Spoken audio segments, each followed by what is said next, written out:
सभी को नमस्कार। आज हम लोग देखेंगे होम लोन कैसे लेने का है, होम लोन लेने से क्या क्या फ़ायदा है करके हम लोग इसमें देखेंगे। ये आपको पूरा कंप्लीट आइडिया मैं दे रहा हूँ। क्या क्या रिक्वायरमेंट्स है, क्या क्या पेपर आप बैंक जो पूछेगा वही मैं इधर लिखा है। क्या कैसे एलिजिबिलिटी बैंक चेक करता है वो भी इधर में दिया है। क्या कितना कैटेगराइजेशन में है, उसका क्या रेट ऑफ इंटरेस्ट है, कैसे बैंक आपका कैलकुलेट करता है, आपका सैलरी के हिसाब से कैसे कैलकुलेट करता है, और बैंक लोन अमाउंट कितना है, उसमें आप कितना मार्जिन लेकर आना है, बैंक कितना दे सकता है, क्या रेट ऑफ इंटरेस्ट है, कितना महीना में आप पे करने से आप प्रिंसिपल इतना अमाउंट है, ईएमआई इतना है, इंटरेस्ट एक्स्ट्रा इंटरेस्ट आप कितना पे कर रहा है, नंबर ऑफ मंथ्स इंक्रीज होने से आप कितना ईएमआई पे कर रहा है, रिड्यूसिंग ईएमआई है क्या, और उससे आप एक्स्ट्रा इंटरेस्ट कितना आप पे कर रहा है, और किस क्या क्या अपॉर्चुनिटीज़ है अभी होम लोन लेने से, उसके बदले में क्या क्या हमको आपको एडवांटेजेस क्या है करके पूरा हमको कंप्लीट व्यू आपको बताना चाहता हूँ। आप ये चेक कर ये पेपर आप सब रेडी कर आप जाने से तुरंत आपको 10 से 20 दिन का अंदर आपको मिल जाएगा। मेरा सिंसियर एडवाइस है, होम लोन लेना अच्छा है, क्योंकि होम लोन एक अप्रिसिएशन वैल्यू है। आपको लैंड वैल्यू इंक्रीज होता है, जैसे हो बिल्डिंग का वैल्यू डिप्रिसिएशन बहुत कम होता है, लैंड का वैल्यू इंक्रीज होता है। आप बाकी लोन जैसे व्हीकल लोन है, मॉर्टगेज लोन है, जैसे बिजनेस लोन, वो बिल्डिंग लोन्स वो है कमर्शियल बिल्डिंग, उसमें आप देखेंगे तो आपको डिप्रिसिएशन वैल्यू मिलेगा। बट ये अच्छा है, आपका फ़ायदा आपका फैमिली के लिए भी, जो आपका आप रेंटल घर में हैं, आप लोन लेना चाहता है यंग एज में, जैसे अब मेरा एज 30 है, मैं अभी लोन लेना चाहता हूँ, तो मैं 30 साल आपको रीपे करने से आपको जल्दी आपको हो जाएगा। जैसे आपका एज 40 है, 30 साल में, 15 साल में, 20 साल में, आपका मर्जी है, आपका ईएमआई कितना है उसके हिसाब से आप 15 महीना में पे करना है क्या, 20 महीना में पे करना है क्या, आप डिसाइड करना है। आपका एलिजिबिलिटी कैलकुलेट होगा।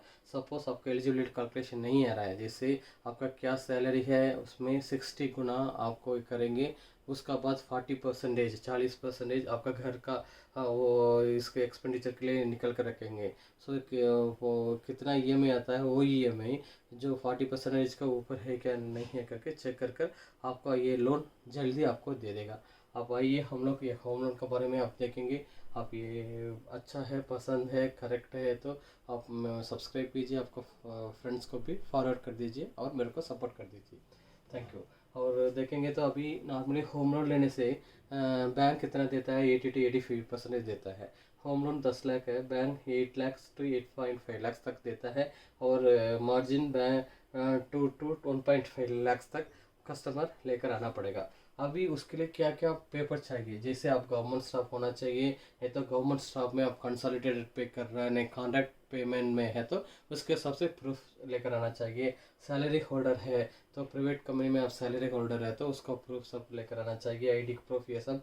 बिजनेस मैन है तो आपका आईटीआर जरूरी है, क्योंकि वो बैलेंस शीट में कितना प्रॉफिट है, प्रॉफिट एंड लॉस अकाउंट होगा, कितना सेल्स होगा, उस डिप्रिसिएशन ये सब उसमें रहेगा। आप नेक्स्ट फॉर्म 16 जरूरी, 3 साल का, एटलीस्ट 2 साल का आईटीआर फॉर्म 16 आप लेकर आना पड़ेगा। Balance sheet detail, business man है तो बैलेंस शीट डिटेल उसमें अंदर आएगा। और प्लान अप्रूवल जरूर होना चाहिए होम लोन को, पट्टा अप्रूवल होना चाहिए। रेडी बिल्ड हाउस है तो आपको 80 to 85% आपको दे देगा। जैसे आप रजिस्टर कर रहा है 10 लाख के लिए रजिस्टर कर रहा है, बट आप वो वैल्यू है market value, realizable value, guideline value, for sales value करके 4 गुना में है। सपोज वैल्यू मार्केट वैल्यू जास्ती है, जो आप थोड़ा पैसा दे रहा है अलग से, कितना आप पेपर में लेकर आता है रजिस्टर कर रहा है उतना का ही बैंक लोन देगा। उसका ऊपर कितना है आप देना है वो आप अलग से देना पड़ेगा, आपका हाथ से देना पड़ेगा, उसके लिए बैंक जिम्मेवारी नहीं लेगा। जैसे बैंक है उसमें ड्यू डिलिजेंसी बैंक करता है। सिविल स्कोर, आपका सिविल स्कोर इकोफैक्स एक्सपीरियंस करके बहुत सारा है उसमें लेंगे, आप 700 का ऊपर होना चाहिए, नहीं तो आप कोई भी लोन नहीं लिया तो माइनस एक आएगा। उसमें से आपको कम है तो प्लान अप्रूवल नहीं है, नहीं तो पट्टा अप्रूवल नहीं है, सिविल स्कोर कम है, ये सब के लिए रिलैक्सेशन करके है। Relaxation format zonal office, head office, regional office में देकर उसके हिसाब से आपको परमिशन लेकर आपको लोन दे देंगे। ड्यू डिलिजेंसी रिपोर्ट, जैसे ये एक्सटर्नल एजेंसी करता है, बैंक नहीं करता है, एक्सटर्नल एजेंसी करता है, वो ITR वेरीफाई करेंगे। जैसे आप ITR दिया था वो बराबर है क्या, आपका नाम में फेल किया है क्या, जो सैलरी स्लिप दिया है क्या आप दिया है क्या, बराबर कंपनी दिया है क्या, नहीं तो आप बनाए हैं क्या, एक्सेल में वर्ड में आप बनाए हैं क्या, और जो प्रॉपर्टी के प्लान अप्रूवल है क्या, पट्टा अप्रूवल है क्या, वो प्रॉपर्टी सेलेबल है क्या, मार्केटेबल है क्या, रोड एक्सेस है क्या, लैंड लॉक नहीं है क्या, ये पूरे ड्यू डिलिजेंसी रिपोर्ट चेक करेंगे। उसके बाद उसके हिसाब से यूनिट विजिट ब्रांच मैनेजर करेंगे उसका लोन ऑफिसर के साथ, वो जाकर जियो टैगिंग करके है लैटरल लॉन्गिट्यूड को वो चेक कर एक बटन रखा है वो सॉफ्टवेयर है वो कर देंगे, इनमें से आपको आधा प्रोसेस हो जाएगा। पैनल इंजीनियर एक वैल्यूएशन रिपोर्ट करके देता है, सपोज ये इतना वैल्यू है, कंस्ट्रक्शन होने के बाद ये दोनों को जोड़ेंगे तो इतना वैल्यू आएगा। सपोज रेडी बिल्ड हाउस है तो UDS इतना है, ये मार्केटेबल इतना है, रियलाइजेबल वैल्यू है, रोड एक्सेस है, ये सब कुछ वैल्यूएशन रिपोर्ट में रहेगा। पैनल इंजीनियर पैनल लॉयर क्या करता है, वो ये प्रॉपर्टी इससे आया है, उनसे इनको आया है, ये सब क्लियर है, इनकम कोई भी नहीं है, MODD इसका पहले क्या था वो रिलीज़ हो गया, अब MODD फ्री है, बैंक कर सकता है, कोई भी लीगली ये वैलिड है करके एक पैनल लॉयर एक रिपोर्ट देता है, legal valuation legal report, scrutiny report. So इसके हिसाब से आपको ये डॉक्यूमेंट्स जमा करना पड़ेगा। एलिजिबिलिटी क्या क्या है, आपका एज मैक्सिमम 21 के ऊपर होना चाहिए, क्योंकि मेजर का बात ही आप दे सकते हैं, और मैक्सिमम एक्सिट एज 70 to 75 होना चाहिए। रीपेमेंट डिपेंड्स कैसा है आपके एज के हिसाब से, मेरा एज 40 है, मैं 30 साल और एक्स्ट्रा मैं पूछता हूँ रीपेमेंट के लिए, तो 70 के लिए मैं एलिजिबल है। सपोज मेरा एज 50 है, मैं 30 के लिए पूछेगा तो 80 हो जाएगा, बट मैक्सिमम 75 है। सो बिजनेसमैन के लिए 25, नॉर्मल के लिए 20 साल तक मैं बैंक लोन दे सकता है, क्योंकि एक्सिट एज बोलने से जैसे जिंदा है, नॉर्मली हमारे इंडियन में 60 to 70 जिंदा का एज फॉलो रखा है, उसके हिसाब से ये कैलकुलेशन सब हो रहा है। और ये लास्ट बैंक स्टेटमेंट आप देना पड़ेगा, और मंथली सैलरी स्लिप 12 महीना का नहीं तो 6 महीना का आपका सैलरी स्लिप देना पड़ेगा, कि पैन कार्ड, आधार कार्ड, आपका कंपनी का ID ये सब देना पड़ेगा, कंपनी का कंफर्मेशन लेटर देना पड़ेगा, और सब प्रूफ चेक करता है ड्यू डिलिजेंसी और बैंक। और असर्ट एंड लायबिलिटी बोलने से आपका नेटवर्क सर्टिफिकेट क्या है, आपका बस लैंड है क्या, आपका बस बिल्डिंग है क्या, आपका कैश बैलेंस है क्या, आप इन्वेस्टमेंट किसमें किया है क्या, आप शेयर्स लिया है क्या, नहीं तो आप दुकान रखा है क्या, क्या किया है, आप मशीनरी है क्या, व्हीकल है क्या, सब कुछ है क्या, आपका लायबिलिटी बैंक में लिया है क्या, अदर बैंक में लिया है क्या, सब कुछ असेट एंड लायबिलिटी करके एक स्टेटमेंट एप्लीकेशन के साथ रहेगा। एप्लीकेशन के साथ 2 फोटो के साथ ये सब आप भर कर देने से आप ये आपको लोन मिलने के लिए चांसेस है। उसके बाद कैटेगरी है, अप टू 30 लाख तक 6.9 से 7.25% देते हैं, 30 लाख टू 75 लाख तक आपको 7.1% to 7.35% loan rate of interest में देते हैं। या वो क्योंकि 30 लाख तक नॉर्मली एक होम लोन का है, इसलिए कम ही रेट ऑफ इंटरेस्ट है। उसके बाद आप देखेंगे तो रेट ऑफ इंटरेस्ट जास्ती थोड़ा बढ़ता है कंपेयर टू अदर लोन के हिसाब से, ये लोन रेट ऑफ इंटरेस्ट बहुत कम है होम लोन के लिए। कैलकुलेशन देखेंगे तो मैं 30,000 में महीना में ले रहा हूँ, 60 गुना उसमें 18 लाख के लिए मैं एलिजिबल है। 18 लाख के लिए महीना में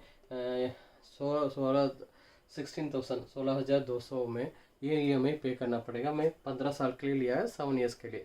सपोज अब एलिजिबल नहीं आता है तो 15 साल को हम लोग 20 साल दे लेता है, 25 साल लेता है, 30 साल लेता है, जब तक ये EMI अमाउंट रिड्यूस होगा। ये 40% टेक होम पे कितना होना चाहिए, 30,000 है तो 40% 12,000 होना चाहिए।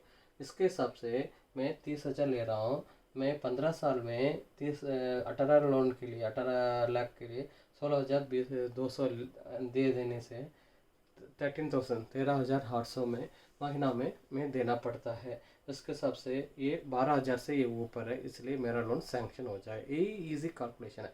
60 गुना कितना है, 40% ऑफ मंथली सैलरी में कितना है, EMI कितना है, ये दोनों तीनों का मैं कैलकुलेट करने से जास्ती है तो 40,000 का ऊपर है तो आपको ज़रूर आपको लोन मिलता है। और लोन अमाउंट आप देखेंगे तो 10 लाख है, मैं bank 80 to 85%, 8 lakh to 8.5 lakh देता है, 2 लाख टू 1.5 लाख मार्जिन आप लेना पड़ेगा। रेट ऑफ इंटरेस्ट 6.90 लेना पड़ेगा। 15 ईयर्स के लिए 180 मंथ्स के लिए 9,130 रुपया आप महीना में भरना पड़ेगा। एक्स्ट्रा इंटरेस्ट आप कितना देता है, 10 लाख के लिए आप 6 लाख 6,43,000 अब एक्स्ट्रा पे करता है। प्रिंसिपल 10 लाख है प्लस इंटरेस्ट आप पे करता है 6,43, टोटली 16,43,000 आप टोटल रिपेमेंट करना पड़ेगा। सपोज आप 240 मंथ्स का चूज़ किया तो आप महीना में 7,09,110 आप EMI पे करना है। इसका एक्स्ट्रा आप इंटरेस्ट 8,96,950 पे करना पड़ेगा। आप 30 लाख लिया तो 24 लाख टू 25.5 लाख महीना में देना पड़ेगा। Customer margin 6 lakh to 4.5 lakh लेकर आना पड़ेगा। और रेट ऑफ इंटरेस्ट 6.9, 180 मंथ्स के लिए 27,386 और एक्स्ट्रा इंटरेस्ट आप 30 लाख के लिए 19,30,000 आपको एक्स्ट्रा पे करना पड़ेगा। टोटली 30 प्लस 19,30, सो 49,30,000 आपको टोटल रीपेमेंट करना पड़ेगा आप 180 मंथ्स में। सपोज 240 मंथ्स आप लिया तो 23,712 आप महीना में भरना पड़ेगा। 26,91,000 एक्स्ट्रा आप अमाउंट करना पड़ेगा। 30 लाख के लिए 26 लाख आप कम से कम 56,91,000 अब एक्स्ट्रा लोन रीपेमेंट कर रहा है। जैसे 50 लाख के लिए 40 lakh to 42.5 lakh customer margin 10 to 7.5, rate of interest 7.10, 180 months के लिए 43,644 आपको मंथली EMI भरना पड़ेगा। अब एक्स्ट्रा इंटरेस्ट 32,16,000 आप दे रहा है। नहीं तो 240 मंथ आप चूज़ किया तो 39,520। जस्ट यही आप EMI 180 मंथ्स और 240 मंथ्स में EMI में थोड़ा ही अभी 9,000 है या 7,910 है, कम से कम 1,200 ऐसा वेरिएशन है। ये 27,000 है, 23 4,000 है, थोड़ा ही वेरिएशन है। बट इंटरेस्ट आप देखेंगे तो 6,43,000 है, इधर 8,96,000, 90 लाख है, 26 लाख आपको बहुत है। इसलिए मेरा सिंसियर एडवाइस है, कितना EMI है उससे आप 1,000 2,000 आपको एक्स्ट्रा भर दीजिए। एक्स्ट्रा EMI के अलावा आप एक्स्ट्रा भरने से नंबर ऑफ मंथ्स आपका रिड्यूस हो जाएगा। आपका ये अमाउंट भारी अमाउंट आपका कम हो जाएगा। आप 18 लाख लिया तो 80 लाख लिया तो 64 to 68 लैक्स आपको बैंक देता है लोन। और 16 to 12 लाख तक बैंक आप मार्जिन लेना पड़ेगा। रेट ऑफ इंटरेस्ट इतना ये है। आप रेडी परचेस है तो एक ही टाइम में आप लेना पड़ेगा। सपोज स्टेज सर्टिफिकेट स्टेज के हिसाब से आप अमाउंट लेकर आना पड़ेगा। उसके हिसाब से आप 18 महीना 180 मंथ्स के लिए 73,000 आप पे करना पड़ेगा। 51 लैक्स आप एक्स्ट्रा पे कर रहा है, सो 80 लैक्स प्लस 51 लैक्स, सो 1 crore 31 lakhs 45,000 एक्स्ट्रा आप पे कर रहा है। सपोज 240 मंथ्स आप चूज़ किया तो 60,000 आप महीना में करना पड़ेगा EMI। आप टोटली 71 लाख 76,000, सो 80 लाख प्लस 71 लैक्स, सो आप देखेंगे तो 1 crore 51 lakhs 76,000 आप एक्स्ट्रा पे कर रहा है। आप देखेंगे बहुत भारी है, इसीलिए मैं ये कैलकुलेशन डाला है। सो नंबर ऑफ मंथ्स अभी आप मत कम नहीं कर सकते तो आप जास्ती रखकर अमाउंट जास्ती आप भर दीजिए। जिससे 7,900 आप करना पड़ेगा, 10,000 आप डाल दीजिए, 11,000 12,000 डाल दीजिए, आपका नंबर ऑफ मंथ्स कम हो जाएगा। ये एक्स्ट्रा इंटरेस्ट कितना आप पे करता है वो भी कम हो जाएगा। क्या क्या अपॉर्चुनिटीज़ आप देखेंगे तो IT बेनिफिट है, आपको अच्छा से मालूम है IT बेनिफिट। और further loan type home loan के हिसाब से आप इंड कवच है, SBI कवच है, बहुत कवच लोन है आपको एक्स्ट्रा है। मार्केज लोन दे सकता है, बिजनेस लोन भी आप दे सकता है। असेट वैल्यू इंक्रीज होता है। जैसे मैं होम लोन ले लिया और 2 साल से उसका गुना 10 लाख ले लिया, 13 लाख से 18 लाख का ऐसा ऐसा इंक्रीज होता है। सब्सिडी भी ये होम लोन से आपको मिलता है, इसलिए आप जरूर लीजिए।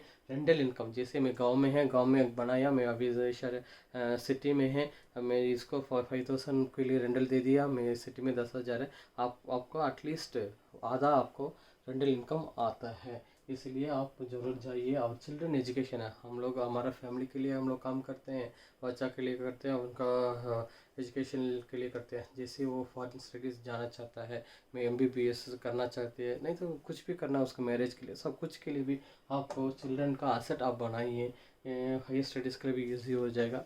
इसलिए आप होम लोन को ज़रूर जाइए। जैसे व्हीकल लोन है वो डिप्रिसिएशन है, होम लोन ये सब अप्रिसिएशन है, आपको अच्छा आएगा। आपको ज़रूर ये आप पक्का फुल कंप्लीट व्यू में दे दिया है, ये लेकर जाइए, एक क्लियर व्यू रख दीजिए। आप डिसाइड कीजिए, आप बैंक को बोल दीजिए इतना में काफ़ी है, नहीं तो इतना EMI आने से मेरा कैसा है करके आप ये कैलकुलेशन डाल करके उसको बताने से वो लोग भी अच्छा रहेगा, उन लोग बोलेगा इनको पूरा मालूम है करके। जैसे कभी भी होम लोन फेस्टिवल सीजन के मैंने क्रिसमस नहीं दीपावली, ये तो कुछ फेस्टिवल सीजन में जाएंगे तो आपको processing charges, documentation charges, civil charges, other charges आपका निकल होगा। इसलिए 3 महीना के एक टाइम कुछ भी फंक्शन आ जाता है। नॉर्मली ईयर एंड ऑफर करके आता है, जनवरी फर्स्ट वीक में कुछ ऑफ़र आता है। इसलिए जब ऑफ़र का टाइम में आप जाएंगे तो प्रोसेसिंग चार्जेस 25,000 टू 25,000 टू 45,000 तक आराम से रहेगा।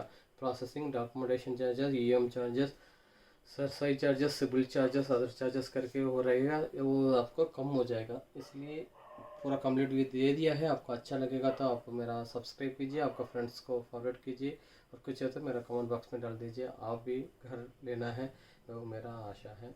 कुछ है तो कमेंट बॉक्स में डाल दीजिए और सपोर्ट कीजिए भाई सब्सक्राइबिंग। Thank you.